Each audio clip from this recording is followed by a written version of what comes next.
Assalamu alaikum wa rahmatullahi wa barakatuh. Welcome to Muslim Council of Hong Kong's Ramadan Reminders, Day 23. Today's topic is Race to Good. As human beings, competition is part of our nature. Since time immemorial, we've competed against each other, be it for wealth, for status, for power. Most of us are already competing in our daily lives in one way or the other. We compete to get promoted at work, to be the top in our class, to have a better physique, and so on. We put so much effort into these things, but when it comes to the competition of doing good deeds, we are extremely lazy. Suddenly, this extremely hardworking person studying hard and pulling all-nighters for his exams is not able to pull a single all-nighter for Laylatul Qadr, a night which is equivalent to 83 years of worship. Which begs the question, why is that? Why are we so lazy in the competition for good deeds, especially given that the rewards of the Akhirah are far greater than any reward in this dunya? The Messenger of Allah sallallahu alaihi wasallam said, "What is the example of this worldly life in comparison to the hereafter, other than one of you dipping his finger in the sea? Let him see what he brings forth." So this means that the dunya is so insignificant compared to the Akhirah that it is as good as nothing. This means that we've got our priorities upside down. We are sacrificing what is eternal for what essentially amounts to nothing in the grand scheme of things. Now imagine that you trained hard for months for an ultramarathon. And for those that don't know, an ultramarathon is an extremely challenging race that involves running distances of 160 kilometers. To put that into perspective, a traditional marathon is around 42 kilometers, which means an ultramarathon is 4 times longer.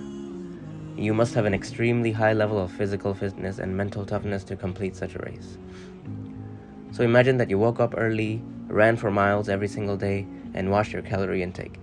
Imagine that in return for this dedication, you'll get nothing. No reward, no recognition, not even an internal feeling of satisfaction. This is what the reward of completing an ultramarathon will feel like compared to the reward of the Akhirah. It'll be like dipping your finger in the sea. So my brothers and sisters, we really need to start prioritizing the competition for good deeds.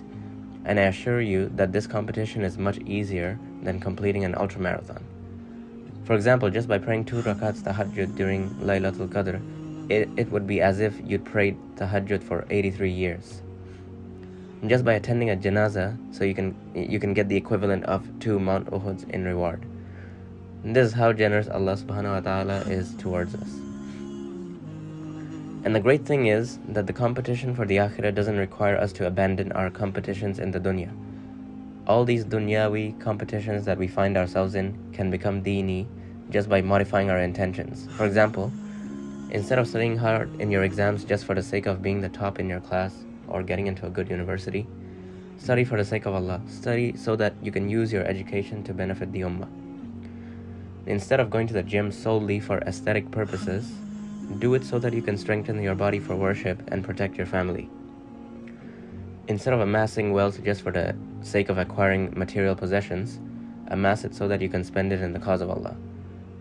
So just by modifying our intentions, the hard work that we're already channeling into these competitions can help us to get ahead in the race for good deeds. In conclusion, my brothers and sisters, the dunya is a place of distraction. It makes us compete for things that yield very little benefit. So the wise man focuses instead on the competition of the Akhirah, whose rewards are far greater and everlasting, and by so doing, he ends up earning both the dunya and the Akhirah. Jazakallahu khair for listening. Please share and like the video, and do watch tomorrow's reminder too.